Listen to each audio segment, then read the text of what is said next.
لا حول ولا قوة الا بالله. طبعا يا جماعة كلكم عارفين وفية من يومين نزلت لها فيديو. بنت عماله تضحك، بص ضحكت البت منين لفين من ساعه لما عرفت. بعدها بيومين بالظبط ظهر كل اللي حضراتكم شايفينه ده. بقها في ثانية اتملى ورم والعياذ بالله. الناحية التانية أصعب طبعا، وفي سقف بقها. وريني يا دكتور سعد كده، المنظر صعب الصراحة. أنا مش لاقي تفسير لده، يعني أنا مش لاقي تفسير لده غير اللي في بالي. دكتور سعد طمني الله يكرمك، الورم ده إيه؟ في مجموعة من الأورام المتعارف عليها بتيجي في البق أو في الخد من جوه. أيوه.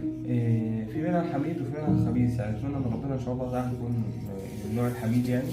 أسأل الله عز وجل. هنجمع منه عينة إن شاء الله دلوقتي، وهنبعتها المعمل نعمل هيستوباثولوجي كده نشوف الدنيا إن شاء الله. بإذن الله لو كان الحميد ده هنشيله طبعا. هو يحتاج تعمل عملية. هحتاج عمليه طبعا، بس هحتاج طبعا مفيش يا بابا اجهزه معينه يعني، عشان الموضوع انت عارف جراحه في البق، فلازم الدنيا تكون باجهزه حديثه عشان التامين يبقى اسرع، عشان الاكل والشرب والدنيا تبقى لا حول كويسه. ولا قوة الا بالله. ما تخافيش. هي خايفة لا تاخد حقنة، خلي بالك. هي السويت والعياط ده خايفة لا تاخد حقنة. هي غلبانه وغلبان مش نزلت لها من يومين فيديو، وبعدها اتفاجئت في يومين. دكتور سعد في يومين. اسال الله عز وجل ربنا ايه. ما تخافيش يا بابا، مش هتاخدي حقن. انت هتديها حقن؟ مش هيديكي حقن. ما تخافيش يا وفيه، والله ما تخافي.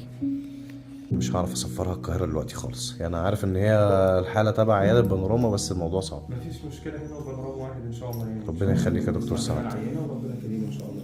ان شاء الله خير. انت خايفه ليه؟ انا عايز افهم انت خايفه ليه. هي على فكره بتشوفك بتفتكر الحقن. انت اللي عامل لها العمليه. يا بابا ما تخافيش. هي نتيجه المعمل تطلع بعدها قد ايه يا دكتور؟ يعني ان شاء الله نحاول نستعجلهم في العينه ان شاء الله يومين ثلاثه بالكثير ان شاء الله. ان شاء الله باذن الله يا حبيبتي. ما تخافيش والله، ما تخافي. شكرا يا دكتور سعد.